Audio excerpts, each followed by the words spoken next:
The president weighs in on the downing of Malaysia Flight 17. An old world disease is spreading right here in the United States. Plus, what Americans say they want to do with the latest wave of illegal aliens.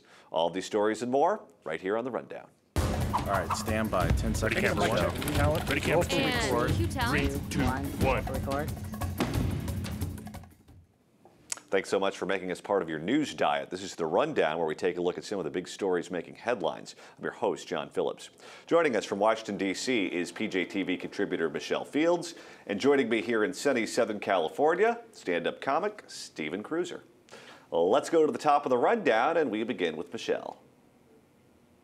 At the top of my rundown, President Obama is blaming pro-Russia separatists and their Russian associates in eastern Ukraine for the downing of Malaysia Airlines Flight 17.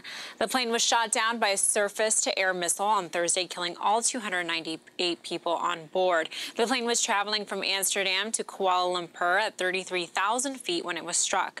Both Russia and Russian separatist groups have denied any responsibility. Here's what President Obama had to say. At least one American citizen, Quinn Lucas Schansman, was killed. Our thoughts and prayers are with his family for this terrible loss. Evidence indicates that the plane was shot down by a surface-to-air missile that was launched from an area that is controlled by Russian-backed separatists inside of Ukraine. We also know that this is not the first time a plane has been shot down in eastern Ukraine. Over the last several weeks, Russian-backed separatists have shot down a Ukrainian transport plane and a Ukrainian helicopter, and they claimed responsibility for shooting down a Ukrainian fighter jet. Moreover, we know that these separatists have received a steady flow of support from Russia. This includes arms and training. It includes heavy weapons, and it includes anti-aircraft weapons. The president called for an immediate ceasefire between Ukraine, Russia, and pro-Russian militants. You know, it looks like, I'm afraid, that nothing is really going to happen. I mean, there needs to be repercussions. There have to be consequences for these actions, and of course, justice for all of the people who are on board. But to me, it seems as though this president isn't really going to do anything, and Putin is certainly not going to do anything on his own. Do you think what do you guys think? Do you think there are going to be any repercussions for this, or is this just going to be brushed under the rug and part of the tranquil world that this administration believes that we live in right now? Well, I mean, let's not forget that most of the world, Kruiser, they don't have a First Amendment. And whenever you have a situation like this where the crime scene is contaminated, which it is because they haven't blocked it off, people are coming and going, they're taking things out of the planes. There were some reports that they were stealing watches that they found in the burning wreckage. And you're not going to have a thorough investigation done without central pieces of this explosion removed from the crime scene. So people are going to come up with all kinds of crazy conspiracy theories, and they're going to say, you didn't do an investigation that was a good investigation that came up with just exactly what happened that day, so therefore we're going to run with the theory that the Russian government's telling us, and it's going to be a jump ball. It's like Britt Hume said earlier today. He said, well, Vladimir Putin is a liar. That was the only thing he said. So, yeah, and unfortunately, we're stuck with that version of it right now. But what we're seeing, again, is to Michelle's question, is anything going to happen? I don't think so, because the president, again, spoke again this morning in what was supposed to be a press conference, but was really just yet another speech. And it seems more of the President Obama pattern of, if I just give a speech, the words will somehow make it go away or make it better. It's more of that, you know, that's all I need to do. He doesn't seem to grasp the enormity of anything. It's just, I got to get this out of the way because the handlers have told me to get this out of the way. And one more speech is, it was so bad, even Politico was questioning this morning. They were saying, what was that for? There was no point to it. Waste of time. And to John's point about, you know, they having their own theories, the New Republic has out this article today describing the theories that if you were to watch Russian press, that this is what really they're putting out there, this is what the Russians think, is that this plane is actually, this is what I'm serious, the Russian government is saying, that this plane was actually that Malaysian flight that disappeared, and that the plane actually landed in San Diego, California on a base, and that the American government brought this plane above Ukraine in order to start a war. And so that this is all the United States doing this, and they're trying to start a war in Russia. That is what the state government is telling the Russian people right now. So, and I think they're also saying that Elvis was in the happen. cockpit.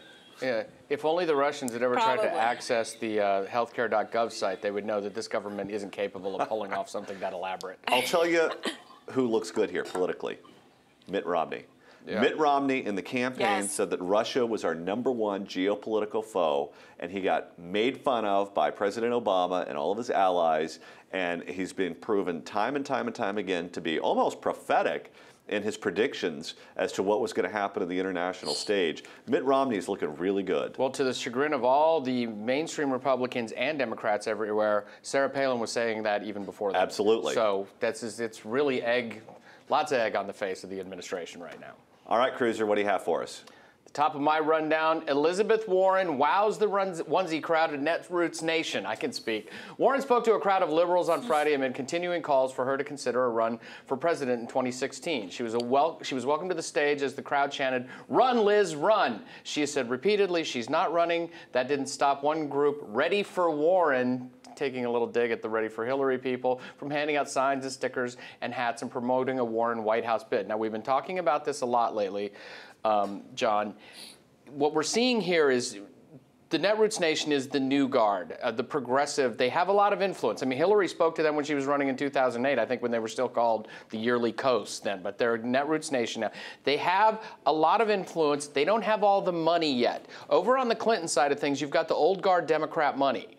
And this is where the push is going to come now soon. The progressives, with the new media push, are going to be head-to-head with the old guard Democrat money. And do you think that the new way will prevail and maybe kind of just suck them in because they have all the media, and you know the Democrats are more media savvy and worry about things like that? Or do you think that there's this one final, let's cement Bill Clinton's legacy push left in the old guard money people? Well, I think that this wing of the Democratic Party is going to be a problem for Hillary.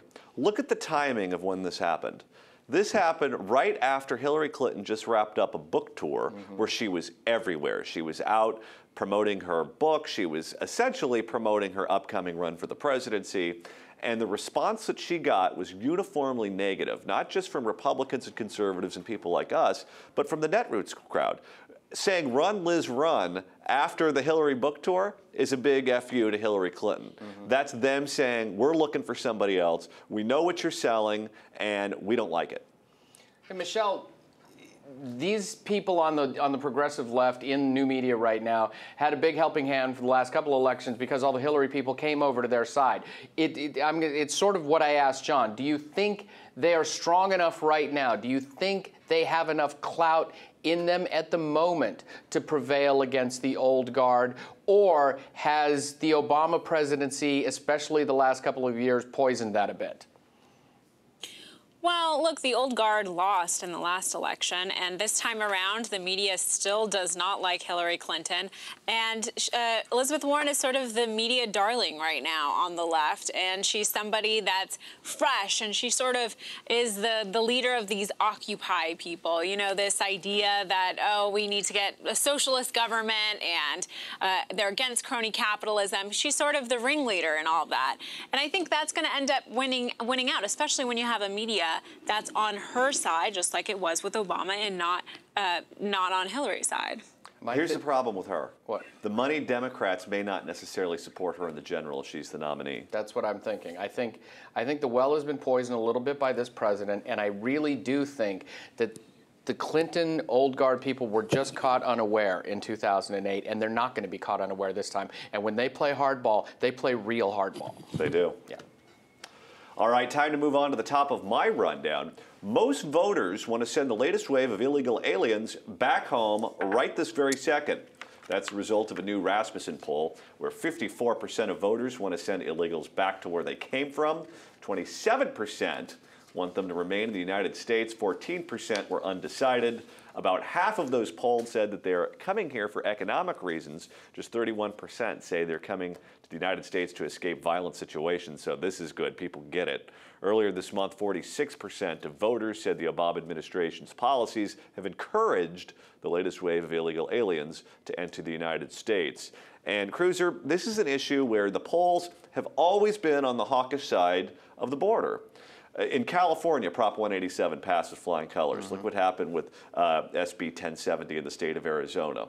This is something that has bipartisan support. We always talk about how there's so much partisan fighting that's going on in Washington. There's bipartisanship on this issue. There always has been, and that's reflected in this poll. Why can't Washington get that? I think this may be, sadly, a blessing in disguise, because they may have to get it now, because what's happening now is they're starting to ship them away from border states. Before, it was always just easy to go, oh, well, the border states, some cranks there, and they would pretend. They would, you know, you heard Harry Reid the other day, well, if we just passed comprehensive immigration reform. No, that wouldn't have done anything here. It would have exacerbated the problem. So I think right now, as they're, you know, you're seeing what happened with Martin O'Malley in Maryland, you're seeing what's happening in parts far away from the border now, that this may turn it into a local issue that starts to put pressure on the representation in Washington, and maybe just a little bit. But then again, I'm a native Arizona, and John McCain's never gotten this, so I'm not sure. But part of it is we're dealing with the Washington political class who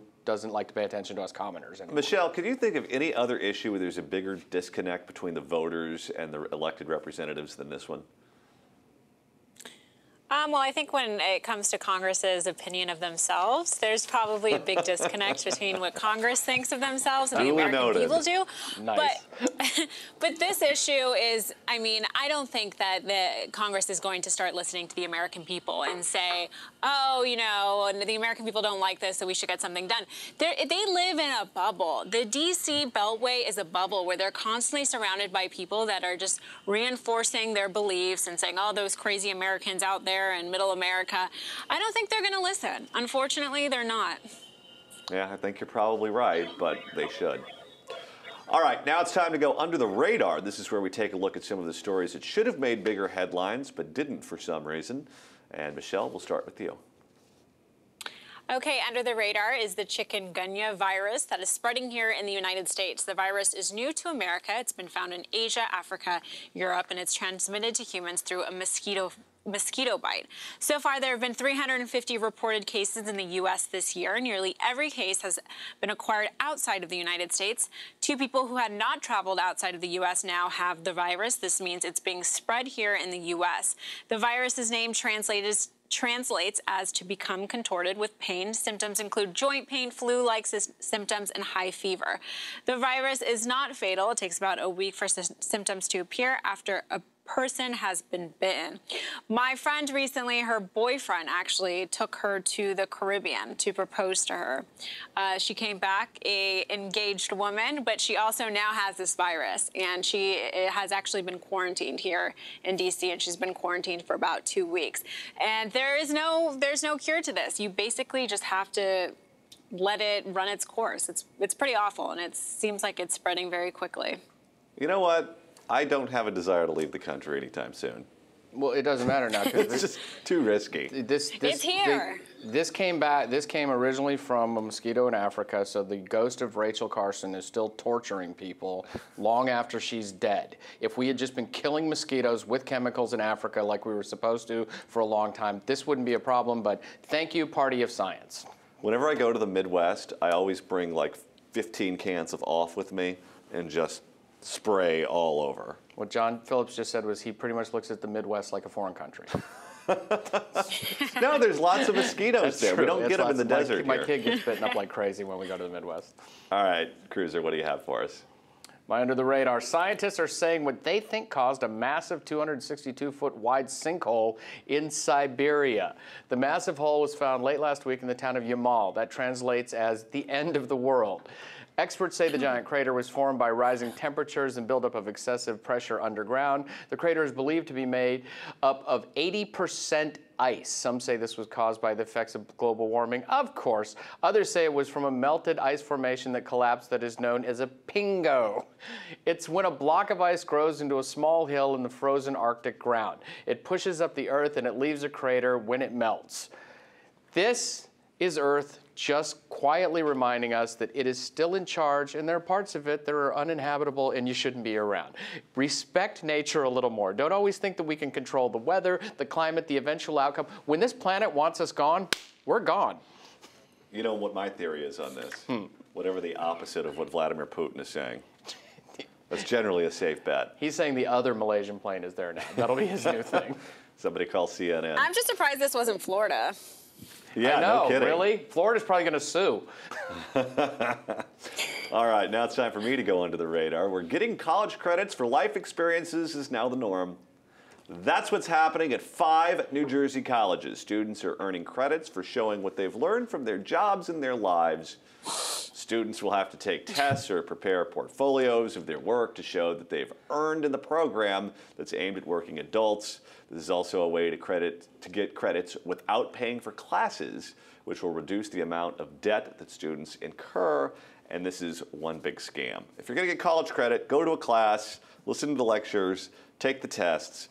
But I don't care that you've been married 4 times. That doesn't give you credits in psychology. I don't mind the old model where you have to test out of some of this stuff because you have the but you still had to pay for that. Yeah, if you test out, that's fine. You couldn't just show up for free and go, hey, look, I had this thing over here where I had a hoagie, and then, well, you're an expert sandwichologist or something. Right. No, but yeah, where I don't mind someone, you know, if you're 45 and going back to school, you probably learn something somewhere, and you should be able to test out, but not freebie stuff like this. How about it, Michelle? If you buy your friend with the virus Advil, should that give you credit in nursing?